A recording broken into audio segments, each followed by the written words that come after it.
está participando hoje pela primeira vez, esse evento de hoje faz parte de uma série de eventos que nós estamos, ou encontros técnicos virtuais, né, que nós estamos chamando,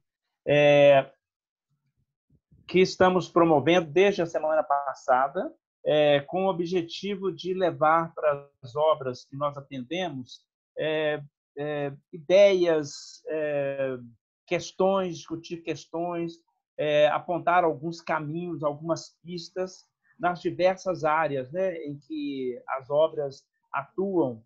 E aí nós estamos com eventos, né, na área de psicologia, na área administrativa, na área financeira, na área jurídica, trabalhista, na área educacional, vários eventos na área educacional. Enfim, é uma contribuição nossa do Axis para que nossos clientes, ex-clientes, consigam encontrar uma referência, digamos assim, nesse momento, né, mais complicado, digamos assim, que estamos vivendo. Bem, o meu tema hoje, assim como da vez passada, é na área de psicologia. Na vez passada, no encontro passado, no primeiro, só uma questão de ordem, para quem não participou antes, a gente deixa o microfone, tá, de todo mundo fechado durante a apresentação, e depois, nos últimos 20 minutos, mais ou menos, aí que a gente tem uma sessão de perguntas. A gente pede que as perguntas sejam feitas preferencialmente pelo chat, escritas, mas, eventualmente, uma pessoa ou outra, se quiser, a gente abre o microfone. Tá bem? Bem, na vez passada, eu falei um pouco sobre algumas questões psicológicas, né, ligadas à quarentena. E num próximo encontro, na verdade, eu vou aprofundar isso. Mas um aspecto, né, ou uma categoria, digamos assim, importante nesse tempo que nós estamos vivendo é a questão da maneira como a gente vê a vida, da maneira como a gente encara a vida, a maneira como a gente apreende o mundo, né, em que a gente vive. Então, o evento de hoje eu vou falar um pouco sobre isso, sobre esses horizontes pessoais, tá bem? Na verdade, eu dividi o encontro em duas partes. A primeira parte, eu vou falar propriamente, mais especificamente, sobre esses horizontes pessoais, ou seja, nesse âmbito de cada pessoa, de cada indivíduo, como é que a gente pode alargar esses horizontes, essa visão de mundo. E na segunda parte, eu vou falar sobre como lidar com esses efeitos psicológicos, né, na quarentena dos funcionários.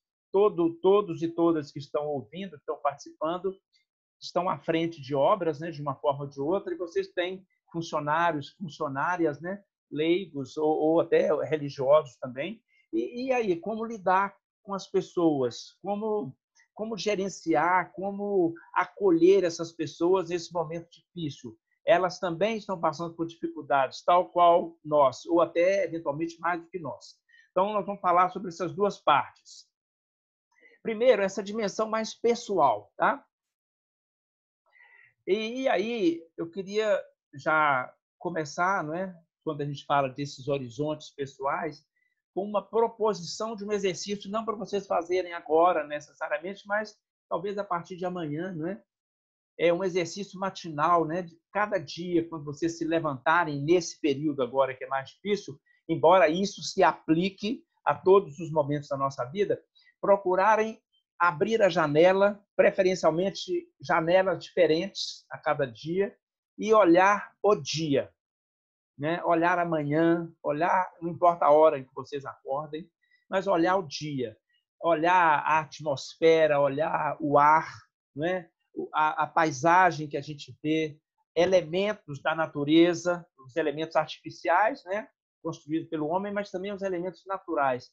Procurar olhar isso, não só olhar, mas olhar de uma forma um pouco mais profunda, olhar e procurar compreender, procurar fruir esses elementos, né? Esses diversos elementos, e procurar neles também a beleza, porque a gente pode ver alguma coisa feia assim na nossa frente, mas esse exercício de procurar o positivo, de procurar o belo naquilo que a gente vê, ele é muito importante, para a nossa sanidade mental, para a nossa sanidade psíquica. Muito importante, e a neuropsicologia tem demonstrado isso, a neurociência, de modo geral, tem demonstrado isso, que nós somos capazes de criar caminhos, né? A nossa mente é capaz de criar caminhos positivos ou negativos que vão, na verdade, criar uma rota bioquímica em nosso sistema nervoso que vai nos ajudar se for uma visão positiva e que vai nos prejudicar se for uma visão negativa. Então, é muito importante que a gente direcione a nossa intenção e a nossa atenção para aquilo de bom que a gente vê. Pode ser um ar mais puro, pode ser o silêncio, pode ser pássaros, né, cantando, se comunicando, pode ser animais, outros animais, né? Pode ser um amanhecer bonito, não importa, mas a gente procurar descobrir, destacar as coisas bonitas que a gente está vendo. E aí, isso é o primeiro passo para a gente inverter, não é? Ao invés do fechamento que esse isolamento nos impõe, de certo modo, a gente buscar uma abertura. Claro que usando aí os recursos da nossa mente, não é? Essa abertura para o mundo, essa abertura interior, né? Ou seja, a mente humana tem uma característica muito interessante. Ela, de certa forma, não pode ser encarcerada. É muito difícil se encarcerar a nossa mente, né? Nosso corpo pode estar preso, mas a nossa mente vive livre. Então, aproveitarmos disso, dessa condição, dessa possibilidade que nós temos de termos uma mente que é capaz de se lançar, né? Que é capaz de se abrir, mesmo o nosso corpo estando restrito, digamos assim. Então, esses passos, cada passo, né, são passos importantes aí para a gente fugir, digamos assim, para a gente não ficar refém do isolamento. Não negando, como eu disse na vez passada, não negando os nossos sentimentos, não se trata disso. Reconhecendo, inclusive, o medo, reconhecendo a ansiedade, reconhecendo a angústia, sim, mas não nos tornarmos reféns desses sentimentos, né? Então, essa abertura é muito importante. E aí, num exercício mais direcionado e mais intencional, nós nos perguntarmos, né? Quais são nossos modelos mentais? Modelos mentais são aqueles conceitos, aqueles scripts, aqueles roteiros, aquelas ideias rápidas, aqueles conceitos rápidos que a gente tem a respeito das coisas, a respeito do mundo.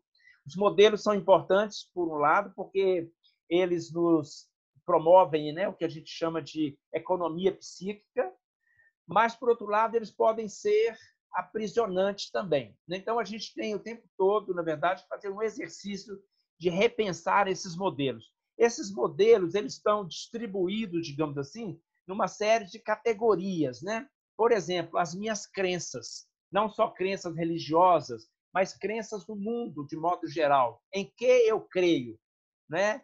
As pessoas, as coisas do mundo, as realidades que me chegam, em que eu acredito. Isso é o nosso sistema de crenças, né? Quais são as minhas ideias que estão, entre aspas, prontas? Muitas vezes prontas demais, né? Uma das grandes barreiras, às vezes, do crescimento é isso que está muito pronto e acabado. Isso que está cristalizado, engessado. É isso que nós temos como verdade e não estamos dispostos a rever.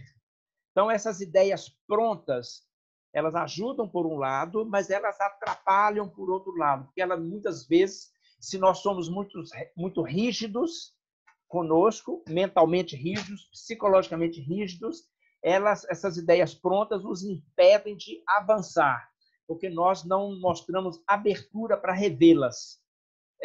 Então, é uma outra categoria de modelos mentais, essas ideias prontas, né? Os meus valores. Valores é aquilo, aqui a gente dá importância, aqui a gente atribui importância, né? Ações nossas, atitudes, comportamentos, coisas, né? E essas escolhas, essa importância que a gente dá, ela vai influenciar, ela vai modelar as nossas atitudes e os nossos comportamentos, tanto no nível mais pessoal, comportamentos e atitudes internas, quanto na relação com o outro. Então, essa capacidade de a gente rever também os nossos valores, conhecê-los e revê-los, é muito importante nesse momento. Os medos, como eu já disse, quais são os meus medos hoje? Né? Há pessoas que estão atravessando esse momento, talvez quase sem medos, ok? Isso é possível. E há também, certamente, pessoas com muito medo. Né? Depende, como eu falei no encontro passado, um pouco dessa constituição psíquica nossa, essa constituição psicológica nossa. Mas, então, também não negar o medo, entrar em contato com ele e procurar conhecê-lo e procurar explorá-lo. Não é?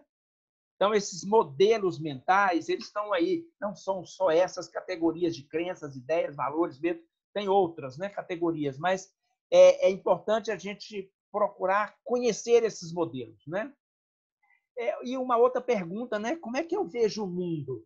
Não é? E isso parece muito óbvio, né, gente? Primeiro, o mundo físico. Então, eu tenho um exemplozinho aqui simples da planeta Terra, né? A gente olha aí o globo e tem gente que hoje acha que a Terra é plana, né? Negando todas as evidências científicas, inclusive as fotos feitas da estação espacial, né, internacional, né, que lá de cima eles fotografam, e o que eles fotografam é um globo, e há pessoas que ainda insistem em achar que a Terra é plana. Mas é uma maneira, então, de ver o mundo. Nós vamos falar daqui a pouquinho como é que isso se origina, por que tem gente que acha que o mundo é plano. Mas eu vejo o mundo dessa forma, ou eu vejo o mundo, por exemplo, como essa ilustração mais abaixo, que é, na verdade, o planeta, né, seccionado, né, cortado, ou seja, o nosso planeta ele é composto de quê? Né? De um núcleo central, de um núcleo depois superior, de um manto superior, de a crosta terrestre, depois a nossa atmosfera, que é dividida em várias camadas, né? Quer dizer, como é que a gente vê esse planeta? A gente vê só essa bola, digamos assim, ou dentro da bola a gente enxerga uma série de elementos, né? A gente às vezes vê mais a Terra, né? Quando a gente olha o globo, mas vocês sabem disso, as águas ocupam cerca de 70%, 75% da superfície terrestre, né? Ou seja, tem mais água do que terra, muito mais água do que terra, e a gente tende a ver mais a Terra.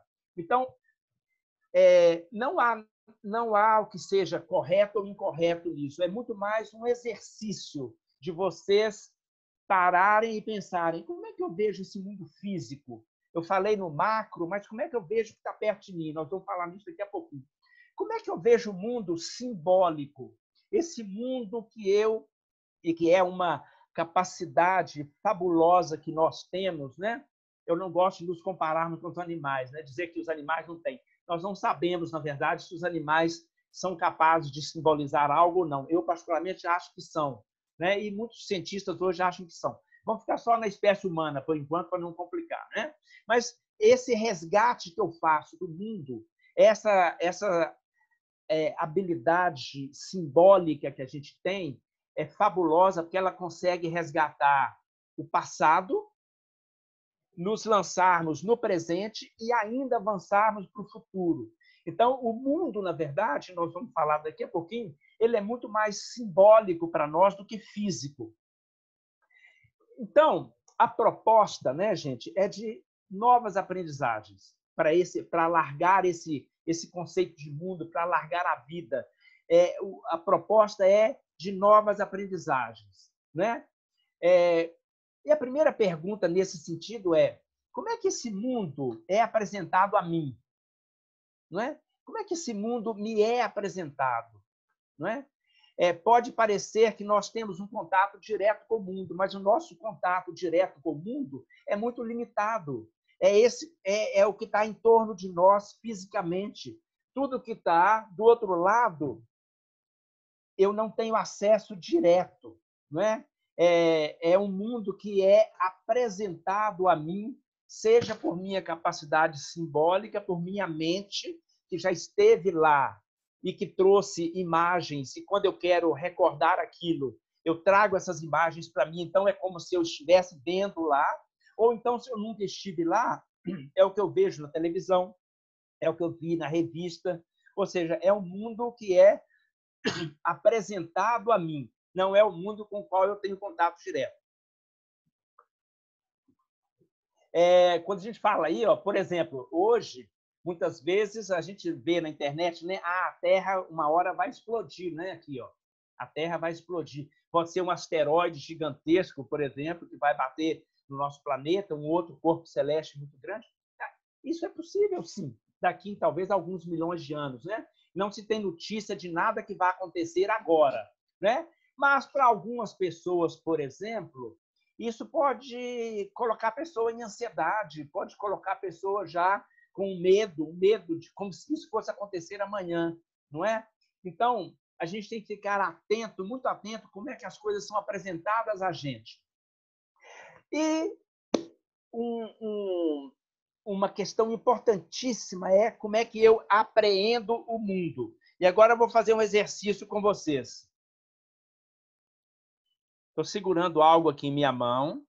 Eu gostaria, vamos ver as duas primeiras pessoas que me mandam aí por chat. O que é isso que está aqui na minha mão? Manda, escrevam sua palavra, né? Aí no chat. Eu vou ver aqui. As duas primeiras pessoas, vamos ver os mais rápidos aí, ou as mais rápidas. O que é isso que eu estou mostrando? Eu vou ver aqui, se eu consigo ver. Espera aí. Ó, Adilson. Ixi, todo mundo acertou. Muito bem, muito bem, muito bem. Isso. Então, vejam bem, eu falei que eu tenho na minha mão um objeto e vocês estão nomeando esse objeto, maçã. É óbvio que eu também nomearia esse objeto, eu adulto, né? Nomearia esse objeto como maçã. Se fosse um marciano chegando aqui, né? Será que ele nomearia esse objeto como maçã? Será que ele diria que esse objeto é vermelho, é meio alaranjado em termos de cor? Não, certamente não. Por que eu estou brincando com isso um pouco, né? Mas isso tem implicações muito sérias na nossa vida, viu, gente? Essa maneira de aprender o mundo. A gente fala assim, mas isso aqui é óbvio que é uma maçã. Tá. Só que esse conceito de maçã é um conceito socialmente construído. A única coisa que se sabe quando, vamos supor que eu estivesse chegando agora no planeta Terra e pegasse isso numa árvore, a única coisa que eu teria, e aí é o que a gente chama de experiência imediata. Peraí, tem hora que o negócio aqui não funciona, não.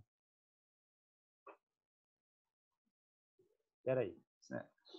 Veja bem, a única coisa que eu teria, se eu pegasse esse objeto, é alguma coisa sobre a textura dele. Eu não saberia, por exemplo, em hipótese nenhuma, se é comestível ou não comestível. Né? Eu não teria um nome, uma categoria para incluir isso, chamando isso de fruta. Não teria essa categoria. Eu não saberia nada sobre ele, que pode ser bom para a saúde, que pode ser bom para o estômago, que tem aminoácidos, que tem proteínas, que tem ácidos, que tem... Eu não saberia nada disso. Isso é um conhecimento que, de certa forma, não é um conhecimento imediato que a gente tem, né? É um conhecimento que a gente chama de um conhecimento mediato, é um conhecimento que me é apresentado, que me é trazido pelo mundo social onde eu vivo, pelas pessoas, primeiro, que me apresentaram primeiro isso, disseram, isso é uma maçã, isso se chama maçã, isso é uma fruta e se come, e é bom para a saúde. E depois, quando eu estudo, quando eu começo a estudar, eu começo a aprender outras coisas sobre a maçã. Por que eu estou dizendo isso? Para falar exatamente... Peraí, gente. Para falar exatamente dessas duas categorias, né, de formas de conhecimento. Daquilo que é a experiência imediata, ou seja, que não passa por nenhuma intermediação, é a experiência que eu tenho com a coisa diretamente, e algo muito importante, que são as experiências mediatas, que são, então, as experiências que são filtradas para mim, que são mediadas, que me são ditas.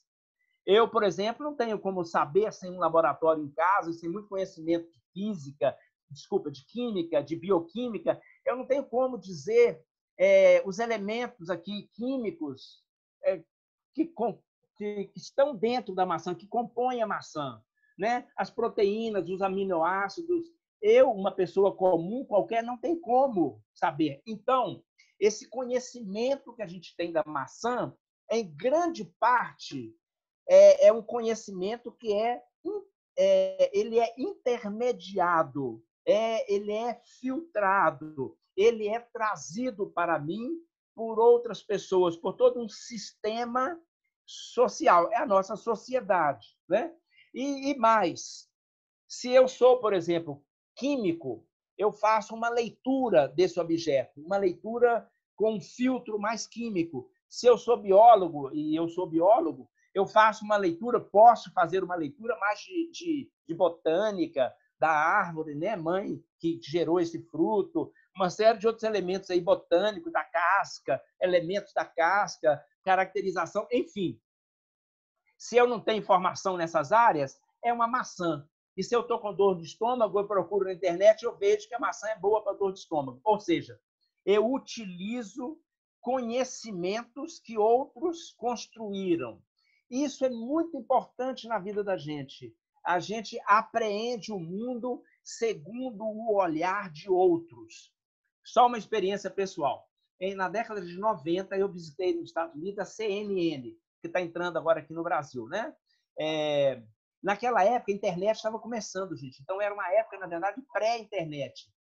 Lá, uma coisa que me deixou assim marcado nessa visita foi que havia uma sala gigantesca com umas 200 ou mais televisões, monitores de televisão, de onde eles tinham imagens, por satélite já naquela época, do mundo todo. Então, isso me mostrou com muita clareza, naquela época, que o que a gente via em casa, na nossa televisão, era mediado, era filtrado pela CNN ou pela Reuters, enfim, por essas agências de notícias globais que existem. Elas é que filtram o que a gente vai ver. Então, o conhecimento de mundo que a gente tem, grande parte do conhecimento de mundo que a gente tem, não é uma experiência imediata, é uma experiência mediata. É uma experiência que eu falo assim, não, mas eu sei que lá está acontecendo isso. Não. Eu ouvi dizer, eu li. Né? E isso pode ter sido colocado para mim, inclusive, com uma intenção diversa. Né? Ou seja, esses filtros, eles são também filtros políticos, filtros ideológicos, filtros econômicos. Né? Então, o que a gente vive, essa realidade que a gente vive, ela é um fenômeno socialmente construído, que começa, na verdade, com o hábito nosso de fazer as coisas, das pessoas fazerem as coisas, hábitos esses que são institucionalizados, que são categorizados e são colocados para nós como verdades, como experiência de mundo. E isso acontece com todos nós, e isso é importante para a gente. Mas nós temos que... É como se nós tivéssemos diversos véus. É como se nós tivéssemos diversos véus na nossa frente. Ou seja, a gente não tem um acesso límpido e transparente ao mundo. A gente tem um acesso ao mundo a partir de uma série de véus, né? Uma série de panos que a gente, para ter uma compreensão do mundo, digamos assim, melhor, mais transparente, a gente tem que aprender a ler esses véus, a tirar esses véus. Tá? Isso é muito importante. Então, quando a gente fala dessas novas aprendizagens, né? Então, a nossa realidade, na verdade, ela tem dois componentes. Ela é uma subjetividade, ou seja, é algo que eu apreendo, eu, Sebastião, apreendo as coisas de uma forma. Vocês aí, cada um de vocês, apreende essas realidades de formas diferentes, de acordo com a sua origem, de acordo com onde você veio, do que você estudou, a sua idade, de acordo com o que você lê, com o que você ouve, e assim por diante. Ou seja, essa apreensão do mundo que se torna subjetiva, porque ela é sua, ela é específica. Claro, nós estamos falando também da realidade como objetividade. Só que essa objetividade é muito difícil, às vezes, a gente ter uma objetividade absoluta. A rigor, ela não existe. A objetividade absoluta não existe. O que a gente vê e acha que é objetivo nos foi dito, nos foi colocado. Eu posso dizer assim, essa maçã tem tais e tais aminoácidos, e eu acredito nisso, isso para mim é objetivo. Mas isso não foi algo que eu experienciei, que eu descobri. Algo que me foi dito. Então, essa objetividade absoluta, ela não existe. Isso é importante quando a gente fala nessa relação nossa com o mundo, com as pessoas. Bem, para a gente avançar, então, a partir desse conhecimento do mundo, a partir dessa chave de compreensão do mundo, uma primeira pergunta, eu sou curioso em relação a quê? Né? O que eu gostaria de saber mais? O que eu gostaria de... Que véus eu gostaria de desvendar? Que chaves de compreensão do mundo eu gostaria de dominar? Esse momento agora, se a gente não estiver muito ocupado, né? Uns estão muito ocupados, trabalhando remotamente, outros estão menos ocupados. É uma oportunidade de ouro para vocês se fazerem essas perguntas. Né? Eu sou curioso em relação a quê? Estou falando, então, de abrir essa dimensão pessoal. Né? O que eu nunca explorei? Que coisas eu nunca explorei? Não é? Eu gostaria de explorar, mas nunca explorei por um motivo ou outro. O que eu gostaria de saber? Né? Sobre as coisas que me rodeiam, nessa realidade mais próxima ou até uma realidade mais distante. O que eu gostaria de saber? Não é? Como viver também no dia a dia de forma diferente, algo que faço todos os dias. Num curso aí que eu ministro, né, e num curso também que eu fiz no passado, um dos exercícios é descascar uma laranja, que é um hábito muito rotineiro para a gente, né, eventualmente, ou então a gente passa naquela maquininha de fazer suco, mas é algo que a gente faz de forma automática, de forma robotizada. Né? A gente não consegue fazer diferente.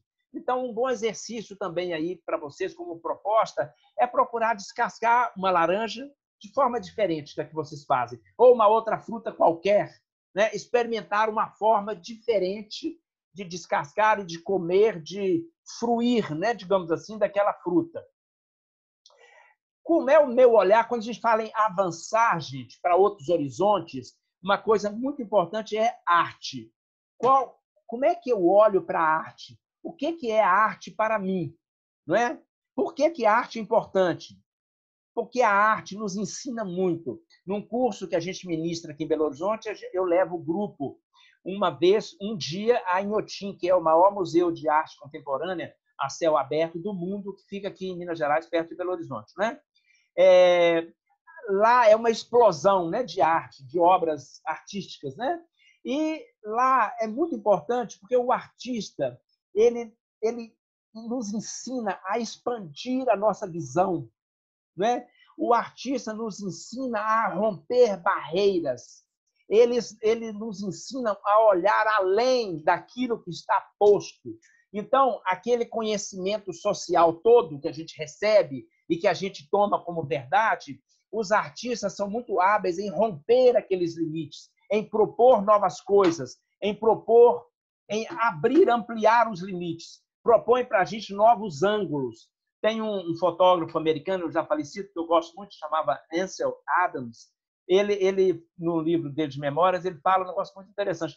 Quando ele se lembrava de que, quando ele era criancinha, as primeiras memórias dele estavam ligadas à luz, não à luz elétrica, né, gente? À luz do dia, mais iluminado, mais claro, mais cinzento, mais uma luz dourada, uma luz... Olha que interessante, porque, claro, depois ele se tornou fotógrafo. Fotógrafo, na verdade, a palavra fotógrafo diz, né? Escrever com a luz. Você escreve com a luz, né? Antigamente no filme fotográfico, né? Hoje é em bits, né? Na verdade, no celular e tudo. A gente escreve com a luz. O fotógrafo escreve com a luz. Então, a maneira da gente ver a luz, enxergar a luz, esses ângulos diferentes, isso propicia visões muito diferentes. Por isso é que tem gente que faz arte com luz. Se você assistir um filme e observar, por exemplo, a fotografia do filme, há filmes aí assim, magistrais, né, em termos de fotografia. O Ingmar Bergman, que era um cineasta sueco, já falecido, alguém aí deve conhecer a obra do Bergman, tinha um fotógrafo que ganhou o prêmio Nobel, era um cara magistral. As fotografias do filme do Bergman são diferenciadas por conta daquele fotógrafo. Ou seja, são maneiras diferentes de ver o mundo. Também, gente, aí eu falei da experiência imediata, né? É descobrir a riqueza que está ao nosso lado. Eu pus essa folha aqui, de que é isso aqui? Violeta, né, gente? Porque, na verdade, se você pegar uma lupa, por exemplo, e olhar a folha da violeta, a folha, não estou nem falando da flor, a folha, você vai ver coisas maravilhosas. Você vai ver umas espículas que a folha tem, né? uns cabelinhos, uns espinhozinhos que a folha tem ao longo dela toda. Quando a gente passa a mão, a gente sente que é algo maravilhoso. E essas espículas, elas brilham quando tem luz, né, sobre elas. Elas têm uma série de funções aí na vida da planta, né? Mas para a gente enxergar com a lupa é algo maravilhoso. Eu quero dizer o seguinte, mesmo com algo que está do seu lado, você pode usar uma lupa ou usar outros instrumentos e descobrir riquezas, descobrir novas maneiras de enxergar aquilo que está do seu lado e aquilo que é aparentemente banal. Isso faz com que se abram, na verdade, novas janelas do conhecimento para você, né? Para você, para as pessoas com quem você está lidando, né? Olhares novos, né? Maneiras novas de ver as coisas, né? E isso contribui, evidentemente, leva a novos pensamentos, novas formulações, novos conceitos, novas teorias, novas curiosidades. Então, esse tempo agora de reclusão é um tempo também da gente exercitar essas possibilidades de novos olhares e novos pensamentos. E a criação também de novos modelos mentais, ou seja, está colegiando um pouco aqueles modelos que a gente tinha e que precisam, de quando em quando, ser revistos. Bem, vamos para a parte 2. Alargar, gente, os horizontes pessoais significa também se voltar para quem está mais próximo de mim. Porque senão a gente fica autocentrado o tempo todo. A gente se torna, na verdade, egoísta, né? A gente se torna egocêntrico, ou seja, eu sou o centro do mundo, tudo diz respeito a mim. Não, é sempre um exercício de introversão, internalização e extroversão, ou seja, para dentro e para fora. Para fora, o primeiro olhar deveria ser essa pessoa que está mais próxima de mim. O meu co-irmão, a minha co-irmã, um animal que está próximo de mim, uma planta que está próxima de mim, as pessoas todas que estão próximas de mim. E aí a pergunta, como lidar, então, com os efeitos psicológicos da quarentena nessas pessoas? Nos funcionários, por exemplo, que trabalham conosco, né, que estão na nossa obra. Aí, aquele conhecimento anterior vai nos ajudar. Qual que é a realidade objetiva do funcionário hoje?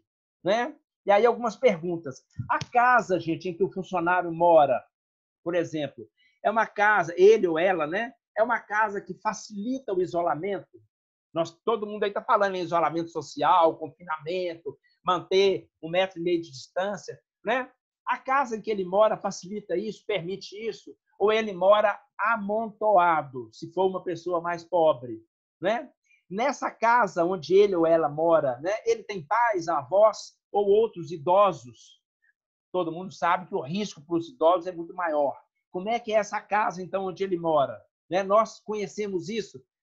Você que é coordenador, coordenadora, que é chefe dele ou dela, você sabe essa realidade da pessoa? Você conhece essa realidade? Essa pessoa tem filhos pequenos? Porque se tiver, essa pessoa vai ser muito mais demandada nesse período, né, de confinamento, porque tem que cuidar da casa, cuidar de tudo, cuidar de si, cuidar dos filhos o tempo todo.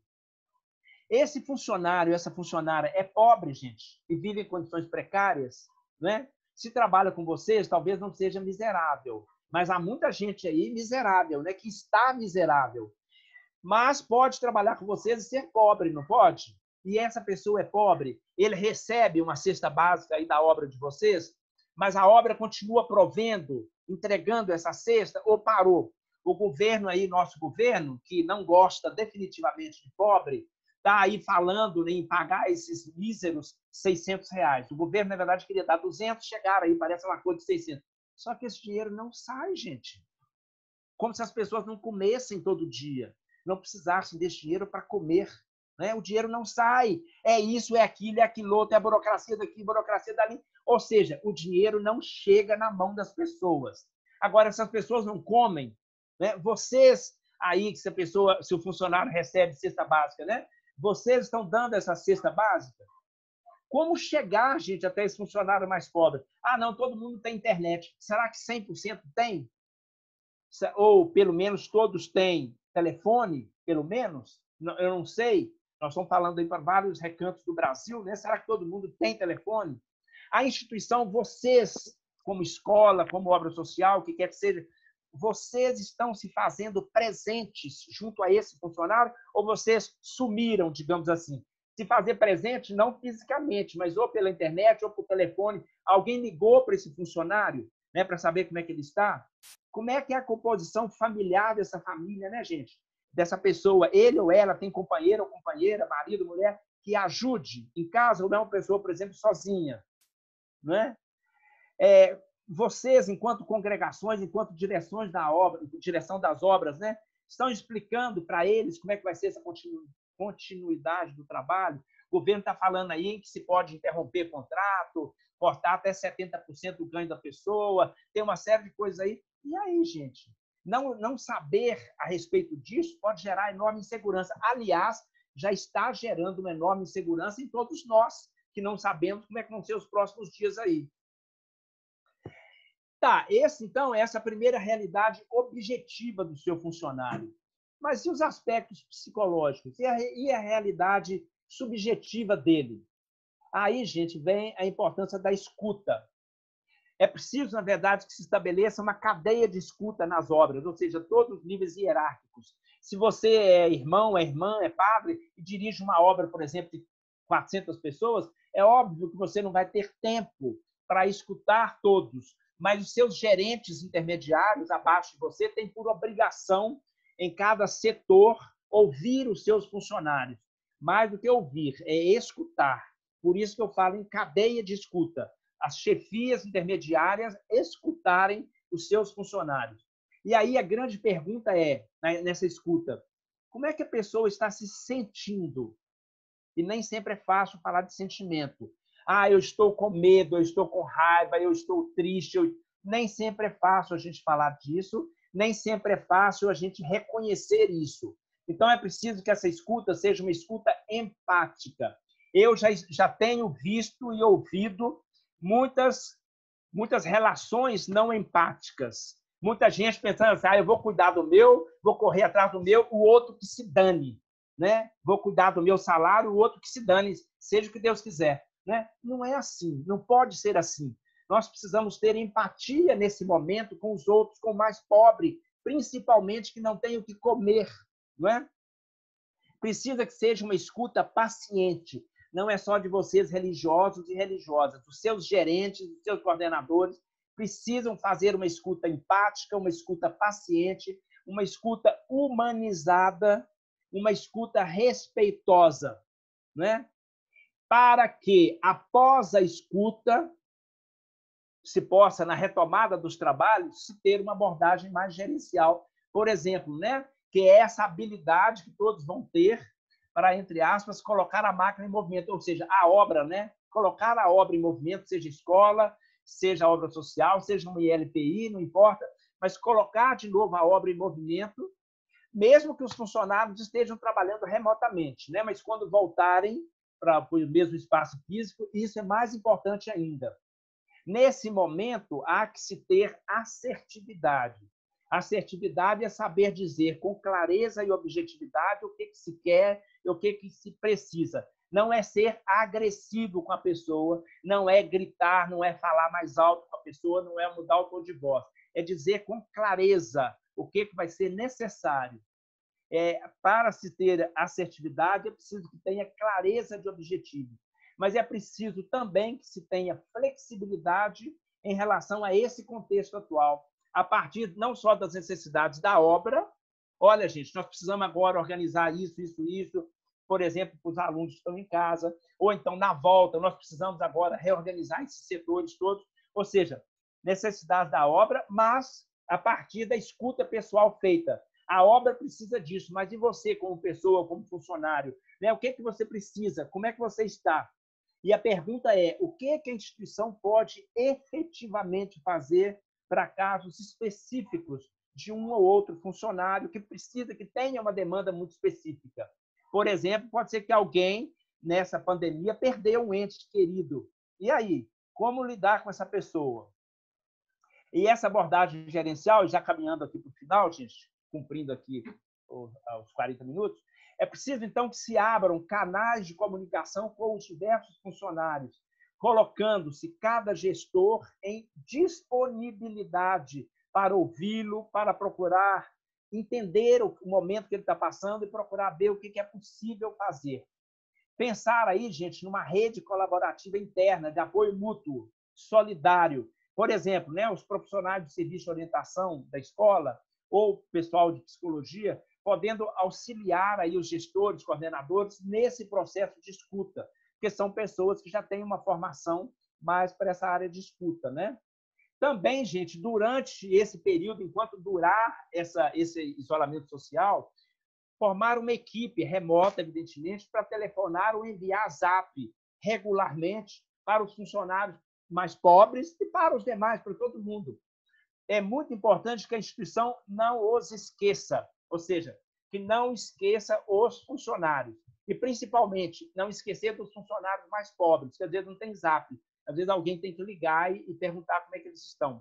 Ou pedir um vizinho para procurar saber como é que está. Ou seja, a instituição mostrar que está presente junto das pessoas, que se preocupa de verdade com elas. Ok, obrigado. Até nosso próximo encontro, que vai ser sobre psicologia e pandemia. Tá? Nós vamos agora abrir para perguntas. Por favor, preferencialmente, mandem por chat, tá? As perguntas. Eventuais perguntas. Deixa eu ver se já tem alguma aqui. Karina, se eu não conseguir ler, você me ajuda. Ainda nenhuma pergunta. Enquanto vocês pensam aí na pergunta, deixa eu só aproveitar e compartilhar aqui os próximos eventos, tá, gente, que nós vamos ter. Vocês já devem ter recebido, mas amanhã, por exemplo, nós vamos ter o Márcio aqui, assessoria jurídica, falando sobre mensalidade escolar, inadimplência, contrato. É uma área hoje também extremamente importante, que está preocupando todo mundo, né? Na segunda-feira, nós temos a Maria das Graças Drummond, nossa especialista em educação, falando sobre plataformas e ferramentas de ensino à distância. E no dia 7 de abril, na semana que vem, nós temos aí o Adilson e a assessoria jurídica falando sobre aspectos trabalhistas também desse momento, né? E tem uma outra programação que, na quarta-feira, as tecnologias educacionais pela Branca. Tem mais coisa pela frente, vocês estão recebendo essa programação quinzenal. Eu queria só aproveitar agora aqui para lembrar dessa programação. Perguntas, vou ver se já temos alguma. Gestor, posso ter uma fala... tá. Como posso ter uma fala assertiva e cuidadosa junto ao funcionário? Lá da administração, né, da ESO. Primeira coisa é você ter um ouvido humano. Você realmente conseguir escutar a pessoa primeiro. Ela está, por exemplo, com muito medo, ela está apavorada, ou ela está mais ou menos tranquila, ela está muito ansiosa, ela está... Por exemplo, tem uma mãe idosa que está mal e ela está muito preocupada. Ou seja, para você ser assertivo nesse momento, primeiro você entender como é que a pessoa está. A partir do momento em que você entende isso, fica mais fácil você se colocar para a pessoa. Vamos supor que você quer dizer para ela que ela tem que vir trabalhar, ou que a gente vai retomar a atividade. É dizer, olha, né, todos nós estamos passando por esses sentimentos, eu entendo você, mas nós precisamos agora nos reorganizarmos dessa e dessa forma. Como é que você acha que a gente poderia montar esse cronograma de trabalho? Ou seja, é ter clareza do que precisa ser dito, mas falar isso a partir dessa compreensão da pessoa, que você teve da pessoa a partir dessa escuta, ok? O principal nesse momento é a escuta, e depois ter clareza do que precisa ser combinado com a pessoa. Mais alguma? Mais alguma pergunta? Alguma dúvida? Alguma coisa que eu não falei direito? Gostaria de ouvir mais? A Luzia tinha liberado o microfone aqui, Sebastião, mas eu não sei se ela gostaria de fazer alguma pergunta. Quem? Luzia. Apareceu aqui para mim o nome. Libera só da Luzia. Vamos ver. Vai, Luzia.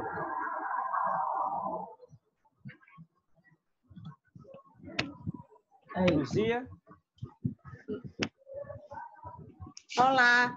Oi. Bom dia. Bom dia. Tudo bem com vocês? Tudo comigo, sim. Pois não, Luzia? Estava vendo, né, essa questão de como o mundo me é apresentado. E foi bem interessante quando o senhor falou que a gente vai muito no que é dito e, às vezes, não é uma realidade que a gente vive. Sim. E aí eu estava me questionando, o que é que eu estou buscando, né, para realmente viver o que eu falo.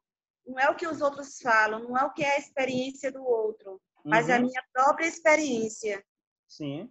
E eu vi que não é tão fácil, mas que Sim. também não é impossível.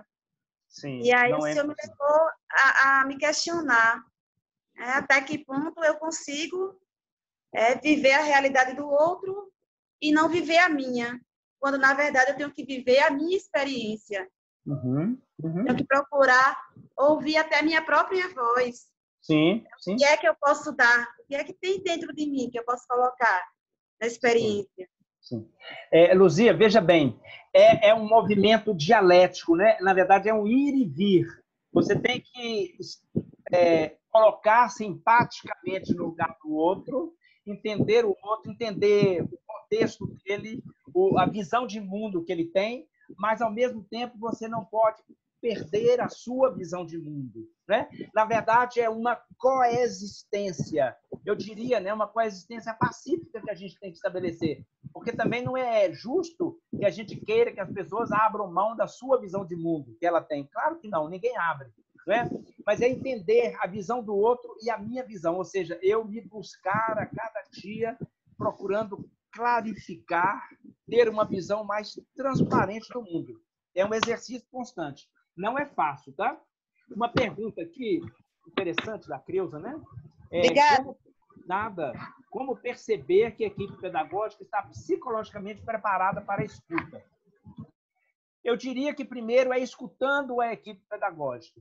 Por exemplo, se a equipe pedagógica estiver ansiosa demais, com medo demais, estiver muito desorganizada internamente, ela tem que se cuidar, ela tem que melhorar um pouco para ela conseguir ter uma escuta. A gente só consegue ter uma escuta boa quando a gente está tranquilo.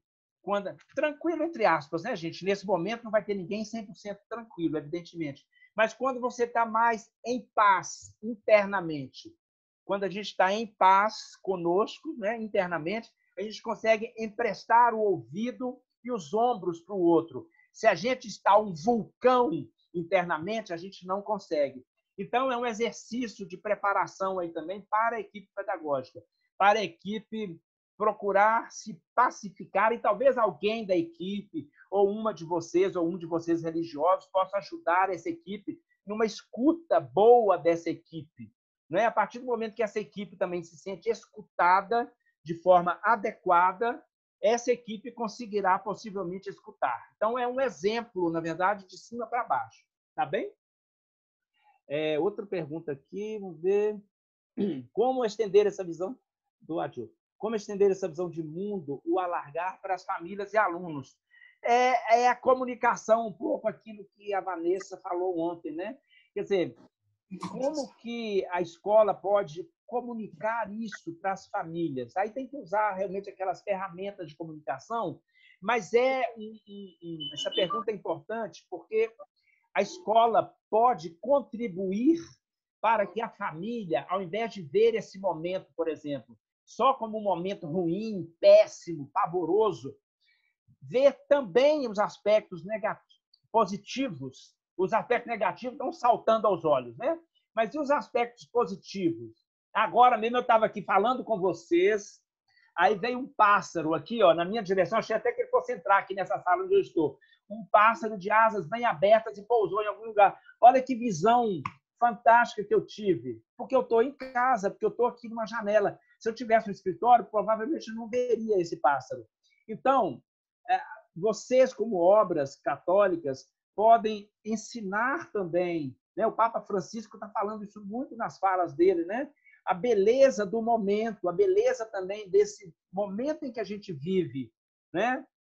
Nós temos que ver os aspectos positivos dele, esse reencontro com as pessoas, né? Talvez um momento para fazer um exercício de desligar os celulares um pouco, né? E a gente está mais face a face com quem está na casa da gente, né? Evidentemente, né? Pais com filhos, marido com mulher, e assim por diante, né, gente? Cabe à escola ajudar a família também a enxergar esses momentos positivos. Uma outra, só um minutinho aqui. Sebastião, antes das perguntas, tem aqui o IPA, ele levantou a mão, acho que gostaria de fazer uma pergunta. Deixa eu só responder essa daqui. Ok, tá. Primeiro, é escrita, depois eu respondo essa pessoa aí que levantou a mão. Fica atenta aí, Karina, sobre quem é. Sobre a escuta, né, da Jamília, né? Poderemos utilizar aqui o setor de ouvidoria. Sim, mas vejam bem, ouvidoria é diferente de escutaria, entendeu? Tem que tomar cuidado com isso, porque ouvidoria, quando a gente fala ouvidoria, infelizmente, ela está muito envolvida nas questões burocráticas. Não deveria ser, mas está. Rubem Alves fala em escutatória, né? Em vez de oratória, escutatória, né? Ou seja, é um exercício de escuta. Eu prefiro isso à ouvidoria. Agora, é o que eu disse, é importante trabalhar com os gerentes intermediários, os coordenadores, para que todo mundo consiga fazer essa escuta. E a direção, diante das obras, cada vez mais manter a porta aberta, assim que voltarem a trabalhar, e agora, se não tem porta para deixar aberta, manter o celular, o Zap, manter canais de comunicação abertos. Do Renato aqui, quando o líder é ansioso, impulsivo, como o liderado pode intervir com o líder sem causar estranheza entre ambos? Veja bem, Renata, né? Se o líder for ansioso e impulsivo, mas for aberto e for honesto consigo mesmo, com as pessoas, o liderado pode até dar esse toque. Mas se o líder for mal resolvido, lidar mal com o poder, não conseguir, não tiver abertura para escutar nesse momento, é difícil essa intervenção. O liderado, na verdade, pode sair queimado. Por isso, gente, que ser líder significa, antes de tudo, você estar bem resolvido consigo mesmo. Eu costumo dizer, quem já fez curso aí comigo, já ouviu isso, uma das melhores avaliações suas como líder é você ser xingado de vez em quando pelos seus funcionários. Como assim, xingado? Xingado de forma respeitosa, evidentemente. Não é chegar alguém lá e colocar a mão no seu nariz, não é isso. Mas se alguém, um funcionário, consegue dar uma bronca em você, que é líder, parabéns. Por quê? Porque se a pessoa deu bronca em você, é porque, no fundo, ela confia em você. Ela sabe que você consegue ouvir, ela sabe que você não vai puxar o tapete dela amanhã, ela sabe que você não vai se vingar, ela sabe que você não vai usar isso para mandá-lo embora. Então, uma das melhores provas de boa liderança é você ser xingado respeitosamente, de vez em quando, por seus funcionários. É a bronca que você leva. Isso é muito bom sinal. Então, esse líder ele tem que estar preparado para isso, senão vai ser complicado. Deixa eu ver outra aqui. E aí a gente responde a pessoa que levantou a mão. Tem mais duas pessoas. Esse encontro leva a nos acalmar, entendendo que esse é o caminho para acalmar os demais. Fechado, você passa a olhar. Ela mandou para todo mundo aqui, né, gente? É isso mesmo, né? Você passa a olhar muito para você mesmo, esquecendo de olhar ao seu redor. É verdade. É aquilo que eu falei, é olhar para a gente, sim, mas olhar para o outro. Nunca esquecer desse olhar para fora. A graça, né? O trabalho de escuta, de saber dos funcionários é importante, para planejar o retorno das atividades. Exatamente. Na verdade, nós vamos oferecer o Axis, né, no retorno das atividades, nós vamos oferecer um pacote de consultoria, digamos assim, para ajudar aí as instituições quando forem retomar o trabalho, porque a gente entende que essa escuta, nesse retorno, essa preparação para o retorno vai ser muito importante. Agora, desculpa, quem tinha levantado a mão? IPA. Sou eu aqui, irmã Simone, Irmã Simone. da Escola Santa Úrsula. Pois não, irmã. Bom dia a todos.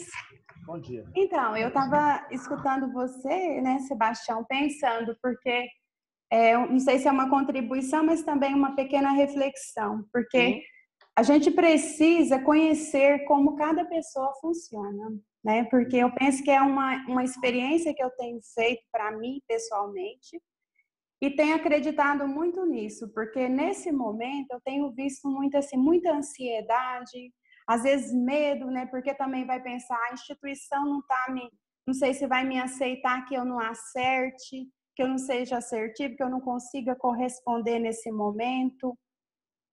Bloqueou, parece? Não. Que eu não consiga corresponder nesse momento com a instituição, então aí vem o medo, vem o pânico, os problemas sociais, as situações em casa e tudo. Então, assim, uma das coisas que eu tenho aprendido muito é isso. Ver como cada pessoa funciona. Não é fácil também para a gente que lidera. Porque, às vezes, o liderado espera muito de nós, mas muitas vezes também ele não se sabe se colocar também numa condição de ser favorecido numa escuta, de ser favorecido numa conversa, num diálogo. Muitas vezes as resistências, os fechamentos de si próprio.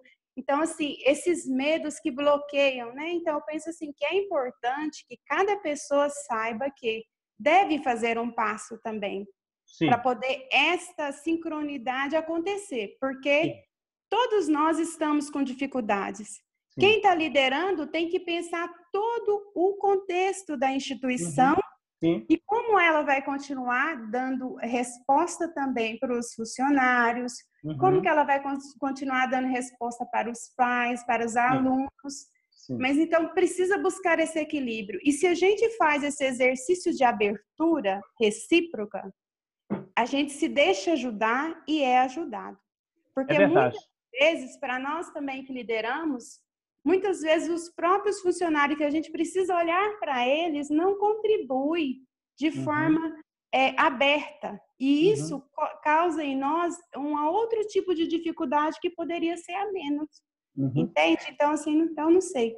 Era isso que eu queria trazer. Tá bem. É o momento também, né, irmã, de chamar exatamente esses funcionários mais próximos, que são os que estão imediatamente abaixo de vocês no organograma, né, na obra, e conversar com eles, né, que eles precisam, de certo modo, mais do que nunca, ajudar vocês nessa escuta, ajudar vocês nesse momento difícil, né? Vamos ver outro aqui. Sebastião, tem um iPhone que tinha... Só mais uma pergunta, gente, por causa do tempo, tá? Ah, tá. Sebastião, tinha um iPhone aqui que ela estava tentando... Não sei se ela quer perguntar. É que ela tirou várias vezes o microfone.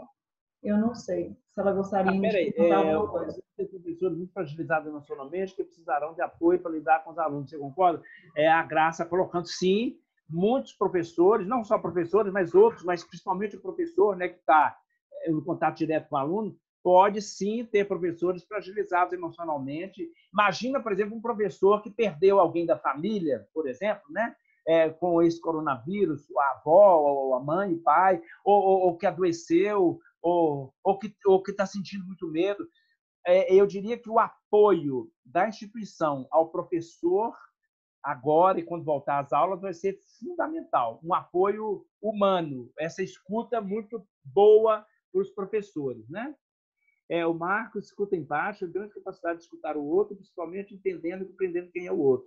Não é o momento de julgar. Exatamente. Não é o momento de julgar e absorver. Sim, a escuta empática, ela pressupõe, né, você não ficar fazendo julgamentos. É exatamente colocar-se no lugar do outro. É isso mesmo. Agora aqui, alertando que não estiver disposto a o que você daria como dica de como alertar a questão quando não estiver disposta à escuta? Nesse momento, eu não concebo uma gestão que não esteja disposta à escuta, não. Né? Ela precisa estar aberta à escuta. A ter um horizonte sistêmico, ampliando o foco no horizonte. Sim, é importante uma visão ampla de todo o contexto, de toda a situação, não é? E é importante, fundamentalmente, essa abertura interna. Por isso é que no encontro passado, e nesse encontro, o primeiro ponto da minha fala tem sido a pessoa do gestor, a liderança. Porque se você não se trabalha, você não vai conseguir conduzir isso bem para frente. Não vai conseguir. Se você não se trabalhar nesse momento, você, como gestor, como gestora, como liderança, não vai conseguir funcionar bem, trazer a equipe para junto de si daqui a pouco. Então, é fundamental essa preparação do gestor. Gente, eu agradeço. 11h01, nós estamos procurando manter o horário. Agradeço muito. Qualquer dúvida, qualquer outra coisa, podem mandar para a gente por e-mail, o e-mail da Karina, do comercial, que a gente procurará dar um retorno a vocês. Tá bem? Muito obrigado pela presença. Até uma próxima vez. E, assim, fiquem bem, passem bem e se cuidem. Até mais.